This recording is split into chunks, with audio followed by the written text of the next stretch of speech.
7과 천국에서의 삶. 우리는 완전하다는 개념은 알고 있지만 실제로 완전한 것을 생각해내기가 그리 쉽지 않다. 세상에서 이루어지는 경험은 모두 불완전하다.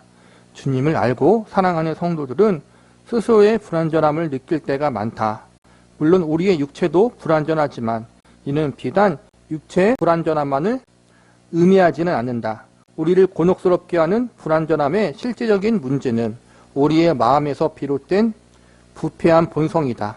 사실 우리는 사람들의 불완전함에 비해 우리 자신의 불완전함을 보다 관대하게 생각하는 경향이 있다.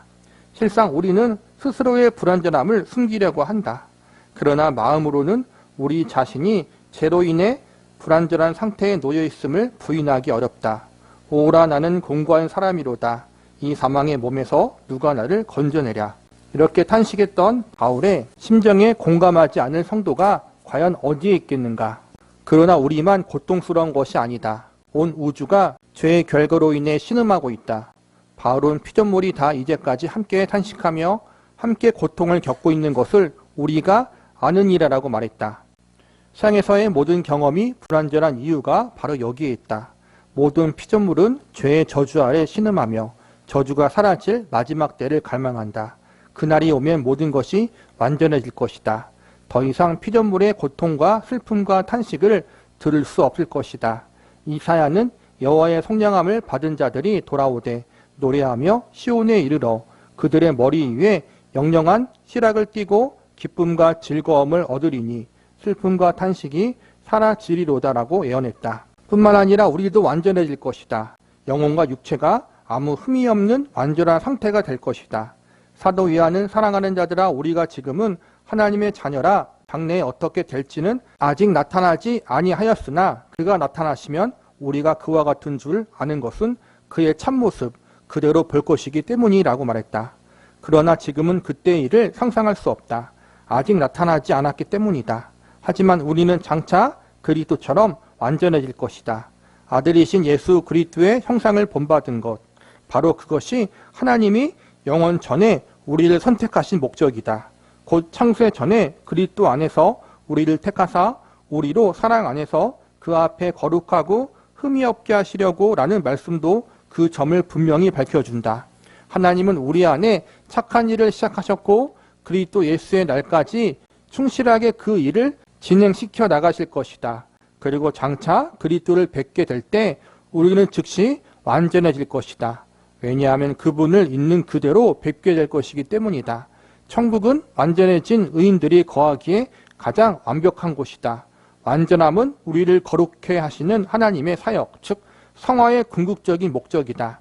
하나님은 단지 우리가 좀 더 나은 인간이 되는 것에 만족하지 않으신다. 그분은 우리를 아들의 형상으로 변화시키기 원하신다. 성도는 영화를 통해 인간의 몸을 입으신 주님의 형상을 담게 된다. 천국의 완전함을 통해 우리의 구원이 완성된다. 그것이 바로 하나님이 창세 전에 우리를 택하신 목적이다. 개인적인 종말로 말미암아 천국에 가는 건 영혼만 가는 거예요. 몸은 가지 않고. 그러다가 예수님이 재림하실 때가 되면 그때는 우리의 몸이 부활을 입어서 몸과 영혼이 하나가 되어서 새 육체를 입고 완전해진 육체를 입고 완성된 천국에서 영혼이 살아가는 거예요. 이때 우리의 영화가 완성된다. 예수님을 믿고 구원받아서 죄인에서 의인이 되는 것, 하나님과 원수에서 하나님의 자녀가 되는 걸 칭의라 그래요. 그 칭의의 구원을 받은 우리가 예수님을 닮아가는 삶을 사는 것이 성화예요. 그런데 이 땅에서 우리는 죄인이고 연약하기 때문에 완벽한 성화를 이룰 수 없어요. 그러나 우리가 천국에 가는 그때 하나님이 우리를 완전하게 성화시켜 주셔요. 영화로운 존재로 만들어 주신다는 거예요. 점도 흠도 없는 존재. 그렇게 새롭게 해주신다. 그 천국을 우리가 사모할 수 있는 사람들이 되어야 한다는 거예요. 완전함의 씨앗. 하나님은 우리가 불신앙을 버리고 그리스도를 영접하는 순간부터 우리를 완전하게 하시는 사역을 시작하신다. 성령은 우리를 거듭나게 하시며 우리에게 거룩한 서원을 지닌 새 마음을 주신다. 성령은 우리의 완고함을 꺾으시고 마음을 열어 진리를 받아들이게 하신다. 또한 우리는 성령의 역사로 인해 의를 사모하고 하나님을 열망하게 된다. 이처럼 중생의 역사는 우리의 내면을 변화시킨다.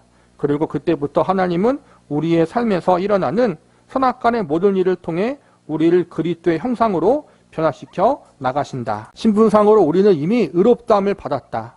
우리는 온전한 의로 덧입었다. 그 덕분에 우리는 정죄함이나 두려움 없이 하나님 앞에 담대히 나아갈 수 있는 것이다. 아버지께서 그리스도 안에서 하늘에 속한 모든 신령한 복을 우리에게 주시되라는 말씀은 이와 같은 신분상의 특권을 의미한다. 바울은 하나님이 우리를 그리스도와 함께 일으키사 그리스도 예수 안에서 함께 하늘에 앉히시니라고 말했다.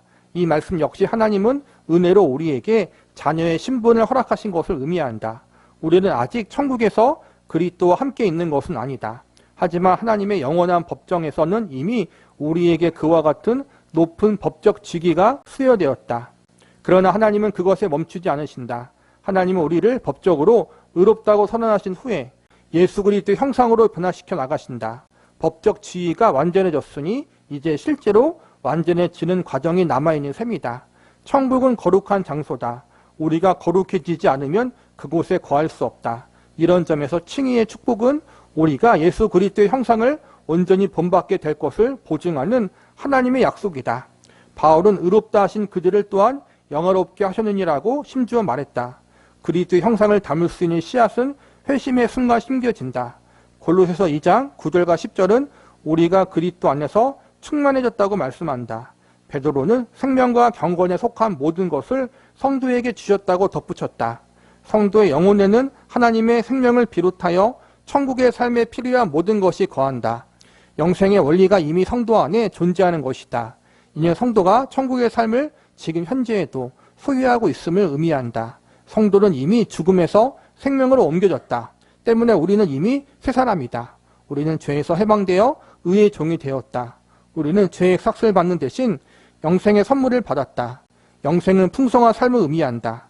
그것은 수매까지 파 내려간 우물처럼 우리 안에서 영적 능력을 품어 올려 부르심에 합당한 삶을 살아갈 수 있게 한다. 성경은 누구든지 그리스도 안에 있으면 새로운 피조물이라 이전 것은 지나갔으니 보라 새 것이 되었도다 라고 말한다. 우리가 예수님을 영접하는 그 순간 우리 안에 성령님이 오셔서 우리를 새롭게 하신다는 거예요. 성령님이 오셔서 우리를 인치셔서 우리의 신분이 이제는 죄인에서 의인, 하나님의 원수에서 하나님의 백성과 자녀로 변화시켜줘요. 거듭나게 하신다는 거예요. 법적으로 이제는 천국의 상속자가 되게 하신다는 거예요. 그런데 그게 끝이 아니라 이제 천국의 상속자고 하나님의 자녀와 백성이라면 그 신분에 걸맞는 자로 만들어지는 훈련과 교육을 하나님이 시킨다는 거예요. 어디서? 이 땅에서.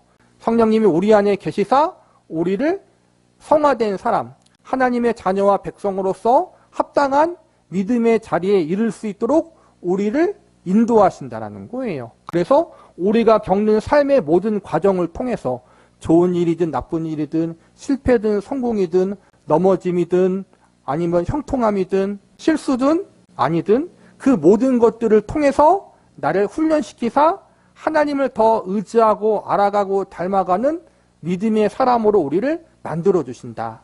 모든 것들을 합력하여 선이 되도록 역사하사 우리의 신분에 걸맞는 사람, 하나님의 은혜와 예수님의 생명을 받은 자로서 합당한 성화된 존재로 만들어가는 일을 우리가 천국 가는 그날까지 계속 이루어 가신다는 거예요. 그러한 점에서 우리는 신분의 구원, 천국을 상속받는 구원으로만 만족하는 게 아니라 그게 최종적인 목적이 아니라 그러한 자로 합당한 자로 만드는 것이 하나님의 최종 목적이라는 거예요.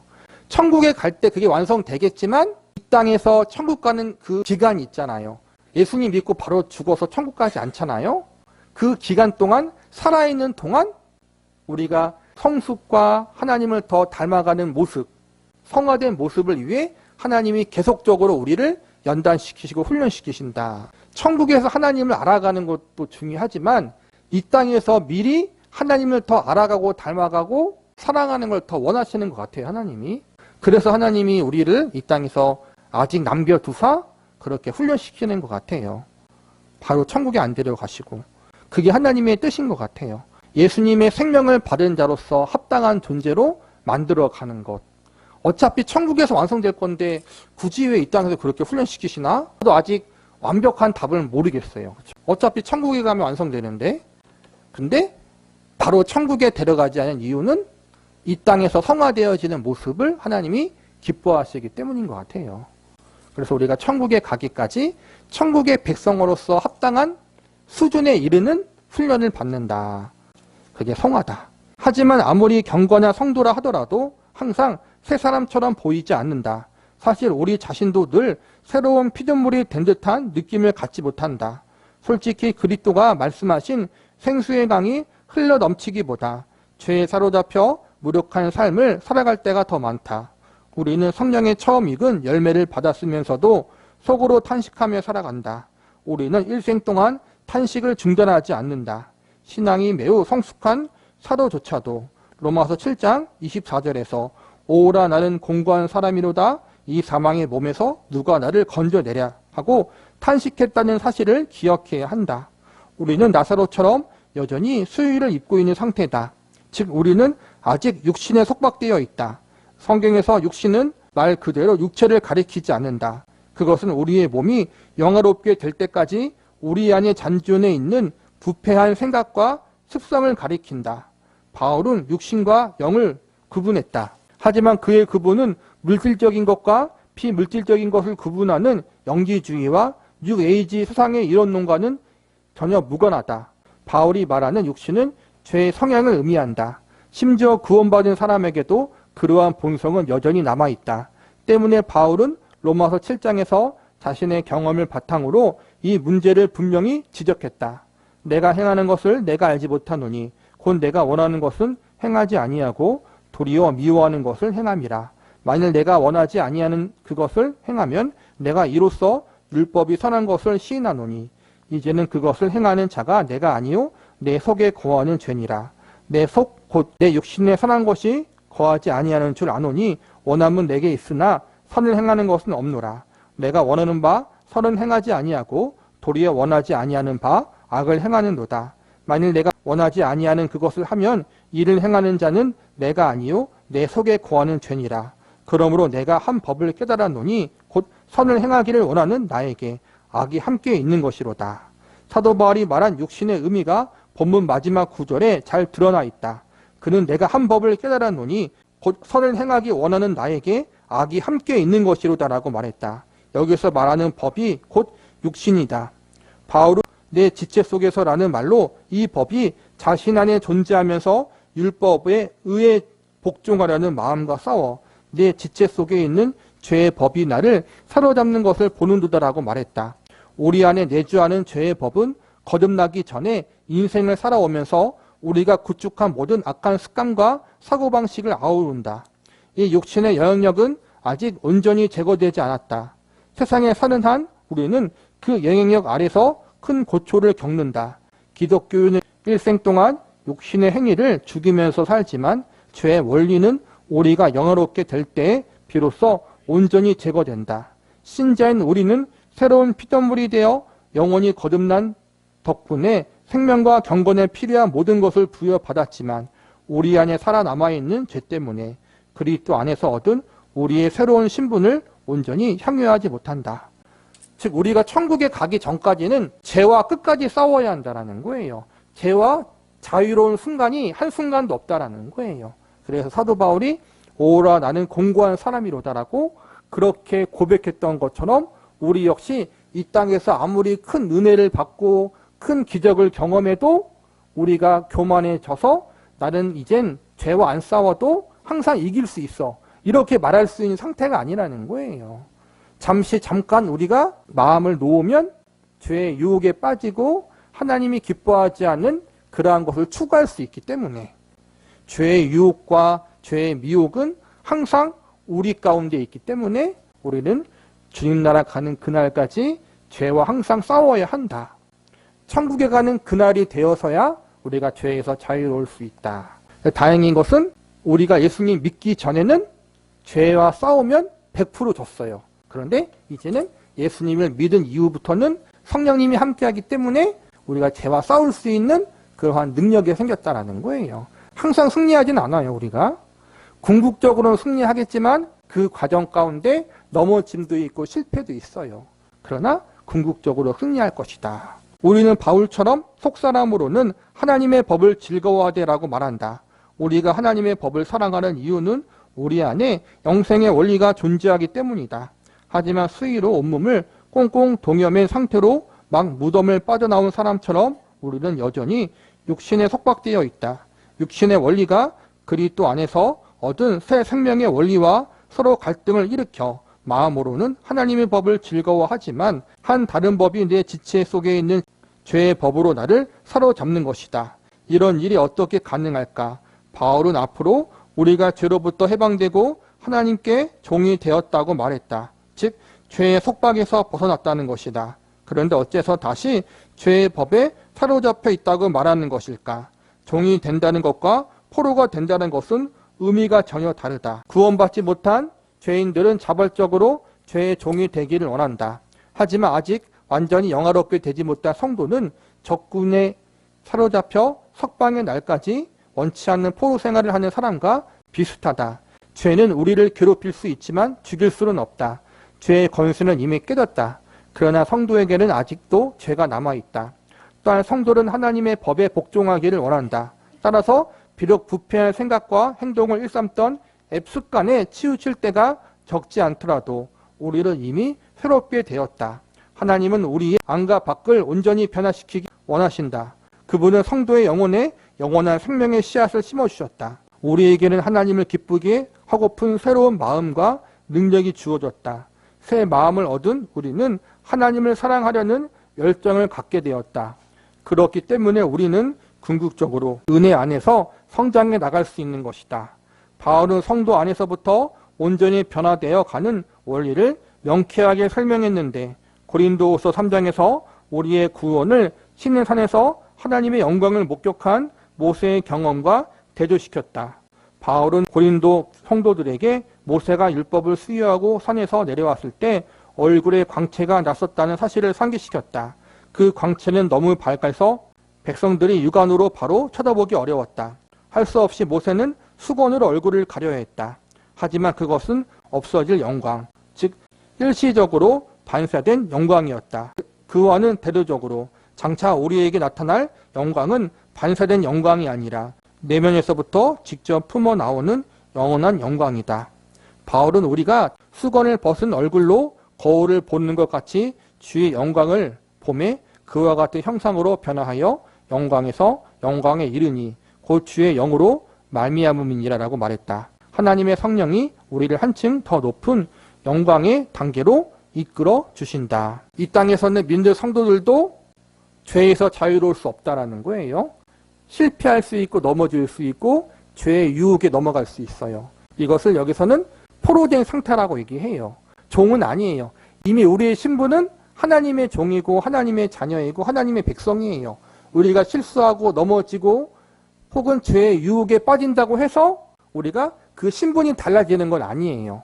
대신 포로가 될 수는 있다는 거예요. 전쟁에서 자칫 잘못하면 포로가 되어질 수 있잖아요. 그러나 마지막 날 궁극적으로 예수님으로 말미암아 모든 죄의 권세가 사라지고 승리하게 될 때 포로된 상태에 있었지만 승리자가 될 거예요. 그날을 우리가 기대하면서 되도록이면 포로되지 않도록 열심히 우리가 믿음으로 싸워야겠지만 이게 쉽지 않다라는 거예요. 이 땅에서 우리가 완벽하게 살아갈 수는 없다. 그러나 궁극적으로 우리가 완벽하게 완전하게 되어질 그날이 점점 다가오고 있다는 사실을 기억하면서 그날을 기대하고 소망함으로 끝까지 믿음으로 인내하자라는 거예요. 장차 우리에게 나타날 영광은 구약시대의 모세가 시내산에서 하나님께 율법을 수여받을 때 얼굴에서 빛이 났잖아요. 하나님의 영광을 간접적으로 받았는데도 불구하고 모세 얼굴에 빛이 났어요. 그래서 백성들이 두려워했어요. 모세 얼굴에 빛이 나니까 빛을 가리려고 모세 얼굴에 수건을 덮었어요. 하나님의 간접적인 영광을 경험한 모세에게도 그러한 영광이 반사됐다는 거예요. 그러나 우리는 마지막 날에 그러한 영광과 비교할 수 없는 영광을 받게 될 거라는 거예요. 출애굽기에 나왔던 모세의 영광보다 더 영광스럽게 우리를 변화시켜 줄 것이다. 그때는 간접적으로 하나님과 예수님을 보지 않고 또 직접적으로 보게 될 것이다. 그 날을 우리가 기대하고 소망하자라는 거예요. 봄에로 번역된 헬라어는 거울에 비친 모습을 보다를 의미한다. 킹 제임스 성경은 이를 거울로 보는 것처럼 봄이라고 번역했다. 이스라엘 백성과 달리 우리는 영광이 반사된 빛으로부터 우리를 가려줄 수건이 필요 없다. 우리는 온전한 영광을 온전히 바라본다. 어두운데 빛이 빛이라 말씀하셨던 그 하나님께서 예수 그리스도 얼굴에 있는 하나님의 영광을 아는 빛을 우리 마음에 비추셨느니라. 물론 우리는 그리스도 얼굴을 있는 그대로 직접 보지 못한다. 우리가 보는 영광은 영광의 소망이신 그리스도, 곧 우리 안에 계신 그리스도의 형상을 의미한다. 그리스도의 영광을 바라보고 열망하면 그분의 형상이 우리 안에서 더 밝게 빛난다. 장차 우리는 그분의 모습을 희미하게 보지 않고 거울로 보는 것처럼 있는 그대로 직접 보게 될 것이다. 우리는 부활의 몸으로 그분 앞에 서게 될 것이다. 우리가 지금은 거울로 보는 것 같이 희미하나 그때에는 얼굴과 얼굴을 대하여 볼 것이요. 그가 나타나시면 우리가 그와 같을 줄을 아는 것은 이라는 말씀대로 얼굴을 마주하고 그리스도의 모습을 보는 순간 우리는 즉시 그분의 형상으로 변화될 것이다. 그때가 오기까지 그리스도의 영광은 우리를 안으로부터 밖으로 차츰 변화시켜 나갈 것이다. 이것이 이 영광이 사라지지 않고 영광에서 영광에 이르게 되는 이유다. 예수님의 생명으로 우리를 갖추고 섰고 우리 안에 예수님의 생명이 있고 성령님이 계시기 때문에 우리는 이 땅에서 포기되어지지 않고 끝까지 믿음을 지키며 하나님을 바라보며 나아갈 수 있도록 하나님이 책임져 주시고 궁극적으로 마지막 날 우리를 영광스러운 완벽한 모습으로 변화시켜 주실 것이다. 하나님과 예수님이 이러한 영광을 준비하고 계시고 이 땅에서도 우리가 그 영광을 향해 조금씩 나아가고 있다. 훈련되어지고 나아지고 성숙해짐으로 그날을 준비하는 그러한 믿음의 사람으로 하나님이 우리를 만들어가고 있다. 그러므로 우리가 이 땅에서 경험하는 모든 것들은 하나도 헛되거나 낭비되지 않는다라는 거예요. 그 모든 것들이 천국의 백성으로서 합당하게 되어지는 우리의 모습이 되어질 수 있도록 역사하시고 섭리하신다라는 거예요. 그 하나님이 지금 우리와 함께 하시고 또 천국에까지 이끌어 계시고 천국에서 영원히 우리와 함께 하실 것이다. 그러므로 우리가 그 천국도 소망하고 천국의 주인 되신 하나님과 예수님이 지금도 나를 이끌고 있다는 사실을 기억하면서 감사함으로 믿음으로 살아가자라는 거예요.